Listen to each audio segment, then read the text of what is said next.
Hi guys, welcome to this our first live stream podcast. We are Breaking Downs. Well, I say we are Breaking Downs. I'm Chris. I'm one half of the Breaking Downs team. My partner in crime, Michael.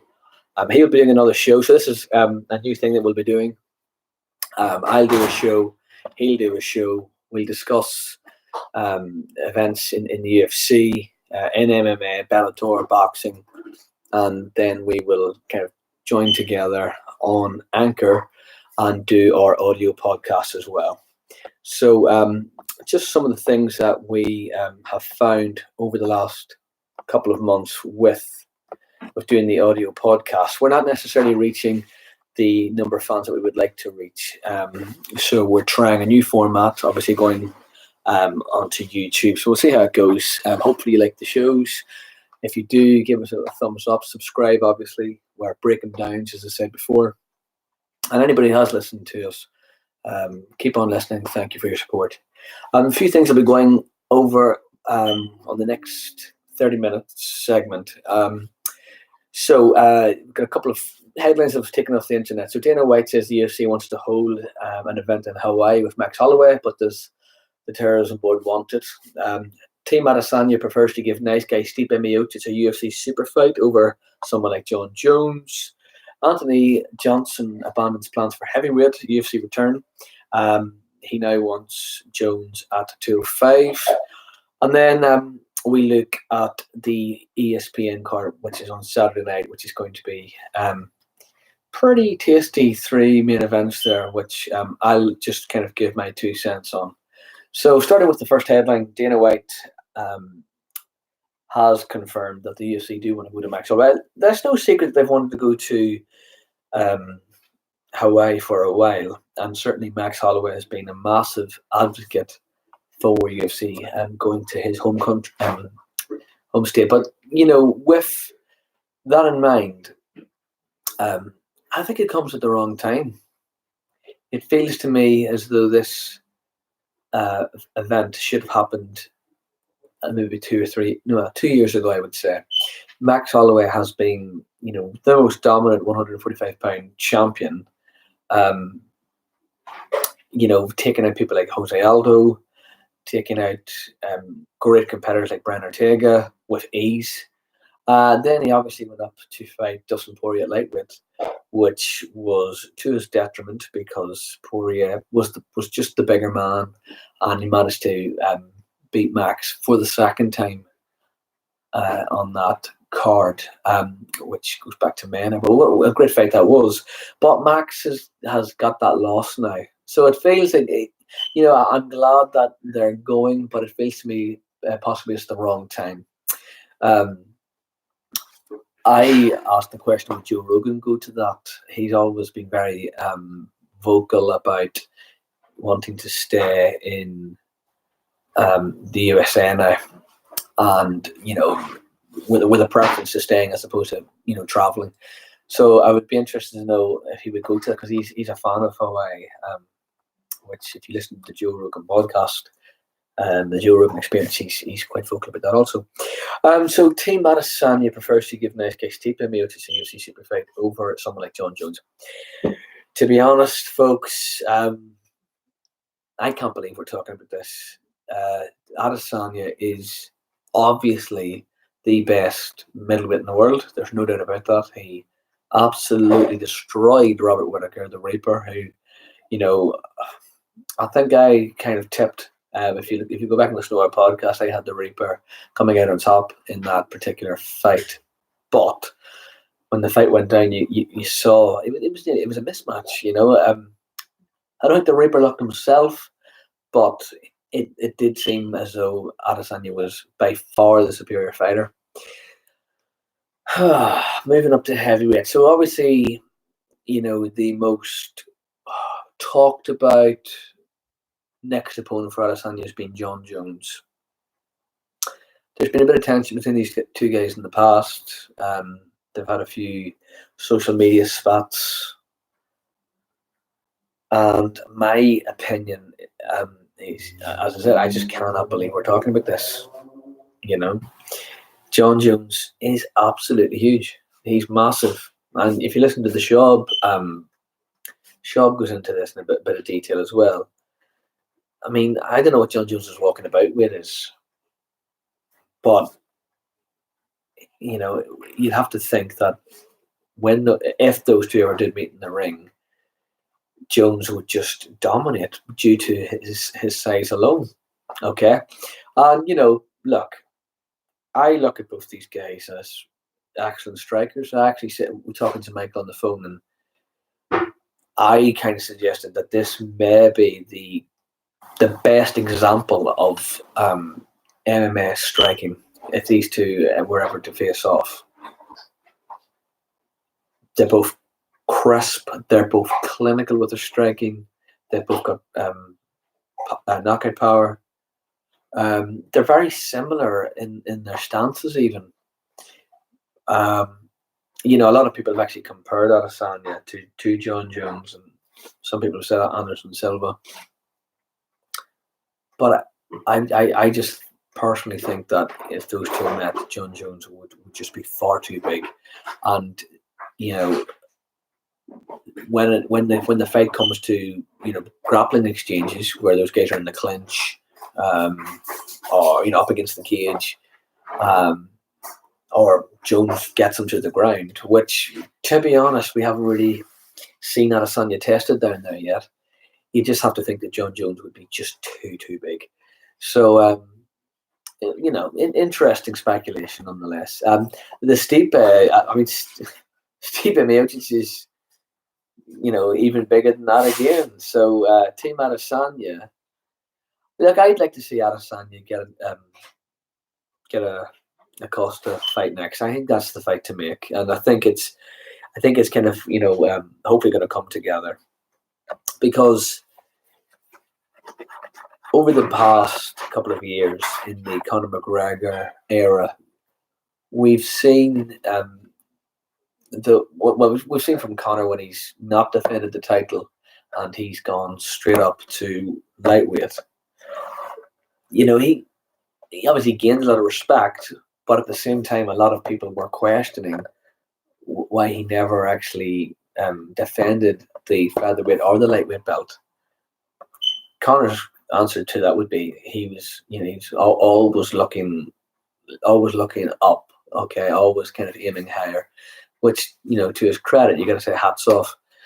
But I would like to see personally Adesanya having a few fights there at middleweight and actually, consolidating himself as the best middleweight.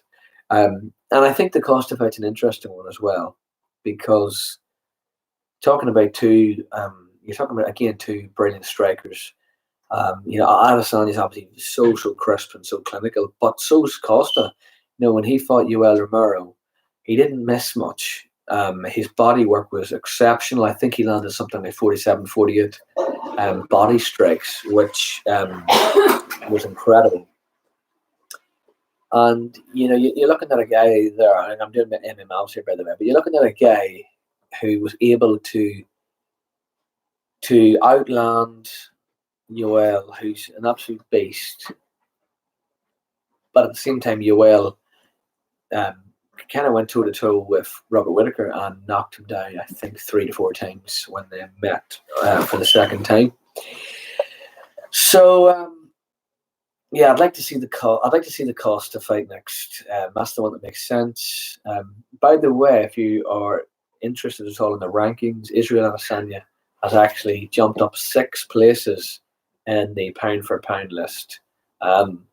Understandable, isn't it? That performance against Robert Whittaker was exceptional. But what were my takeaways from that fight? I mean, apart from what seemed to me like a mismatch, nothing really. It's just it just kind of compounded the idea that Israel Adesanya is what he says he is. He's the last style bender. He's so clinical. He's so economical in his strikes.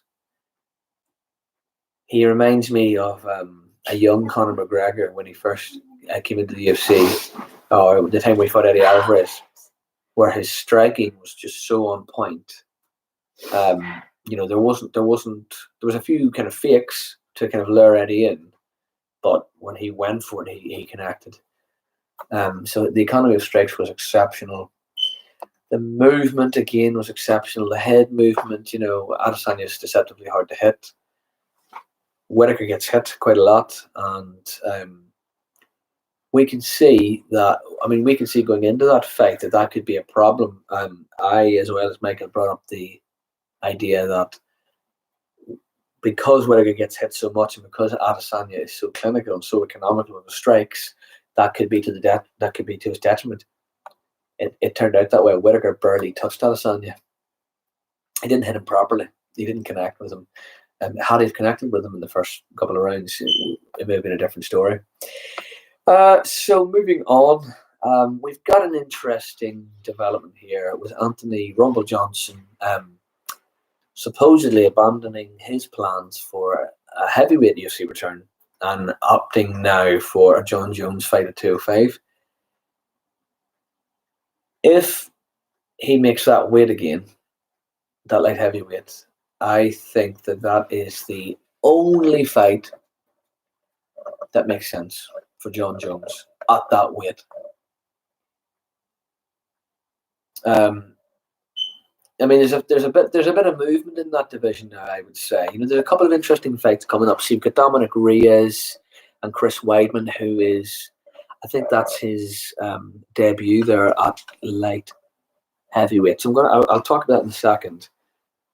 But so whoever wins that, they'll be placing themselves in line. Reyes has done a lot of work over the last 2 years. You've got Johnny Walker, who's fighting Corey Anderson as well. So again, you would imagine in that case, the winner of that fight would be certainly a little bit higher up the list than Reyes or Weidman. That might lead to another title eliminator. But the Rumble Johnson makes sense for me. And the reason why I say that is because when I look at I've got his record up here in Sherdog. When I look at that record, it's unbelievable.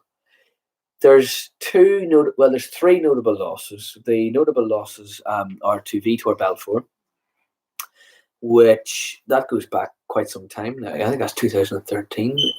Is it? I'm not sure, but that goes back considerably.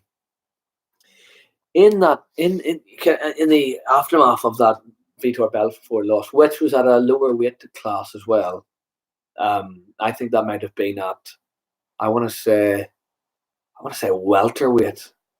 Sounds crazy just thinking about that. Could have been middleweight. Need to double check. So you've got wins over Phil Davis, who's no slouch. A win over Antonio Nogueira. You've got he beat Alexander Gustafsson famously in front of Gustafsson's home support. Then he got beat by Daniel Cormier. And in that fight, he rocked Cormier, but he ultimately, I think he got choked out in the end. He seemed to gas. Then he beat Manoa, who at that time was on a bit of a tour. Then he beat Ryan Bader, and you see what Ryan Bader's been able to do with Bellator. He is one of the best heavyweights in the world right now. Then he beat Glover Teixeira, and I think that was the night. Yeah, that was the night that Diaz and McGregor 2 went down. One of the biggest fights in UFC history. And then his last fight was the Daniel Cormier loss. So he's had a great UFC career. You look at the list of people he's taken out; they're exceptional. And losing to Daniel Cormier, who, let's be honest, you're talking about the Mount Rushmore of UFC. He's beat Stipe Miocic, he's beat Gustafsson, and he's beat just about everybody, including Rumble. But losing to DC is it's nothing to hang your head in shame over. DC is an absolute beast and is exceptional fight IQ. But it would be interesting to see the Jones fight. That's for sure. It would be interesting to see if Jones can negotiate past that kind of crazy, scary knockout power. yeah, that would be interesting. I don't see any other fight really that makes sense at the moment. And Jones did make a big announcement. He was promising a big announcement, a big turning point in his career, something big. So we haven't seen it yet, and hopefully that's maybe in the line up. Who knows? Okay, so quickly now looking at the light heavyweight main event. So this is the UFC on ESPN 6. The main event. Let's start with the third one up actually. So the third main event. So you got Greg Hardy versus Ben Saucely, is it? I think this one's probably got Greg Hardy written all over it, and they seem to be giving him guys that he can knock out pretty easily. But I could be wrong there. I'd love to see Greg Hardy getting his ass kicked. Me and Michael have been vocal about that on the Breaking Downs podcast. Again, you can get that on Anchor. But yeah, I think that's got Greg Hardy written all over it, unless he gets himself DQ'd. The second main event, the co-main event, this is a really interesting fight. You've got Yair Rodriguez and Jeremy Stephens.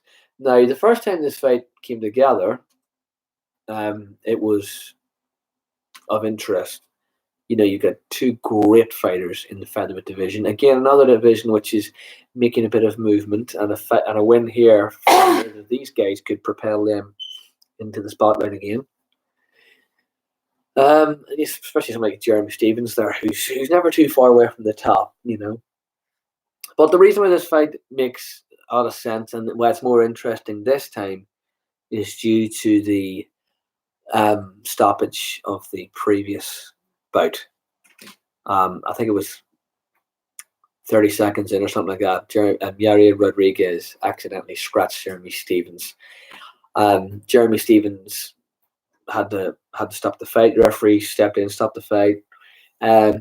Stephens was clearly in agony. He got a lot of stick from this from fans as well as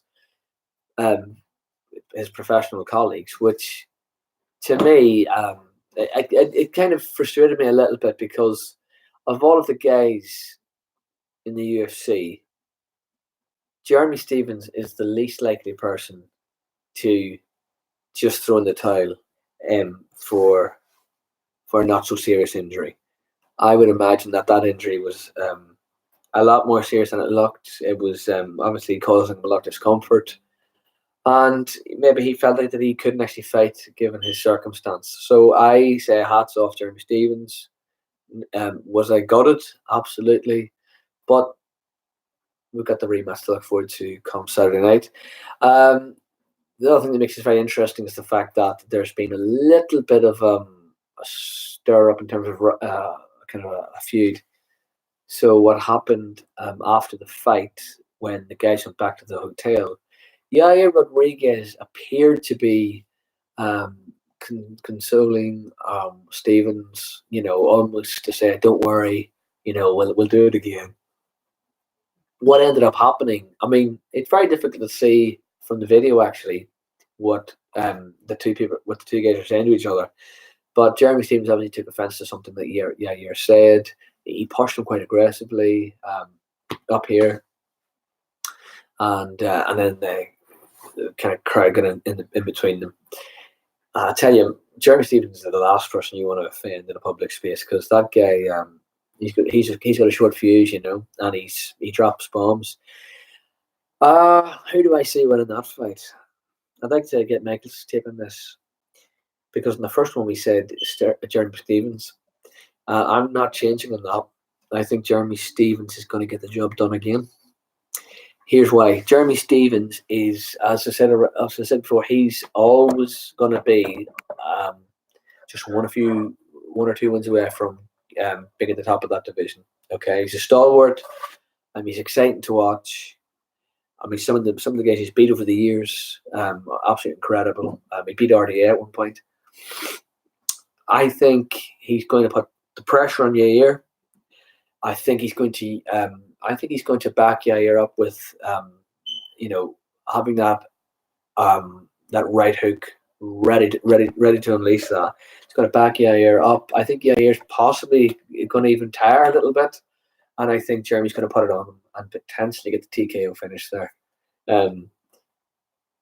If Yair does lose, it would be interesting to see how he bounces back from that one, because when he got beat by Frankie Edgar to UFC 211, I think it is now. I could be wrong. UFC 217, perhaps. He took it quite badly. I think he was out for practically 2 years after that, I want to say. He didn't take it well. Which came at a time where he was on the rise. He'd beaten some, really good fighters. Took the loss and went AWOL for 2 years. Yair's ways of winning: keep distance, use his superior leg strikes. Kicking, but stay out of the pocket as much as you can. I think zone 1 is the clinches, and zone 2, keep out of that kind of zone 2 region. And then zone 3 and zone 4, I believe. Stay in zone 4 and use your kicks and try and keep him away from you. But I'd like to see Yair win, to be honest. If Yair wins, I'm happy. If Jeremy Stephens wins, I'm happy. I like both these guys. Okay, so moving on to the main event, we've got Dominic Reyes and Chris Weidman.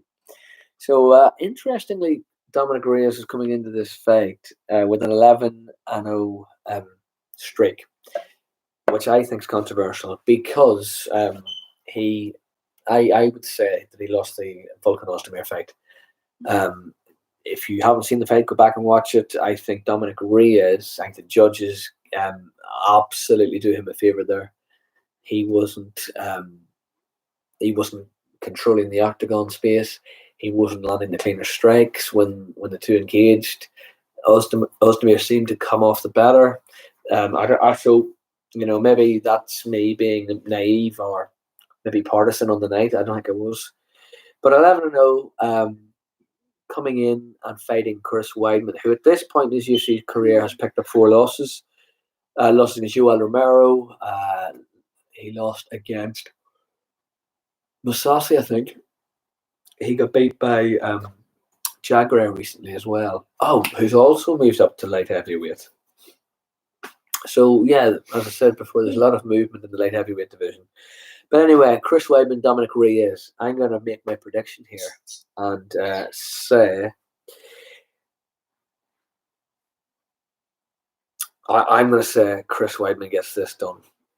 And Michael has warned me against this due to the fact that we've seen people move up like Rockhold and get demolished by the bigger, heavier men. Blachowicz, really was the bigger man, and the first time he landed on Rockhold properly, he knocked him clean out. But he just appeared bigger the whole time, But I think Weidman gets this done because I don't think Dominic Reyes has ever fought anybody like Chris Weidman. Okay, despite the losses in recent years, Chris Weidman is the guy who, apart from Adesanya last week, Gastelum, he wrestled him, he had struck him. It was a bit of a clinic. He did get into a bit of trouble, but I think Chris Weidman's going to grind out a victory here, and I think Dominic Reyes is going to get his first loss. I don't know whether I said before, I don't know whether this is going to place either one of these guys into contention for a title shot, because, as I said earlier, you've got a few other fights there. You've got Jacare fighting, you've got Johnny Walker who's fighting Corey Anderson. So it's heating up a little bit in that division, and I just don't think anybody really has done enough to fight the champ. And that's where I see Rumble Johnson coming in, who's had a storied career, he's done the business time and time again. And I'd love to see that fight. But then it does mean that we potentially don't see the Ngannou fight, which people were excited about, because you got two massively big guys, absolute bombs in their hands, and Yeah, it would have been fun. But saying that, sometimes, those fights aren't always what you want them to be. So you had the Derek Lewis and Francis Ngannou. That was a snooze fest. There was about 6 strikes thrown the whole fight. That was Ngannou when he was obviously experiencing a kind of a mental block in his confidence. But he's overcome that, thankfully. And Ngannou is, I think, that the next man to face the winner of Stipe and DC3, if that comes to fruition, which I believe it is. But Michael's brought this up to me as well, which is a really good point. That depends on how long Ngannou wants to wait, because that fight is potentially another 6 months away. So, we will see. Watch the space. Either way, we want to see John Jones again as well. But that's it, guys. That's my 2 cents for this week's podcast, individual podcast. So Michael's going to do one as well. Then we'll get together on Saturday and we will do our usual podcast. We're up to episode 19 or 20. So, we're still growing. We need your support. If you like this video, hit the like button, subscribe to Break 'em Downs. There'll be much more content coming out now, now that we're on YouTube. And hopefully you enjoyed the show. So for now, guys, signing out.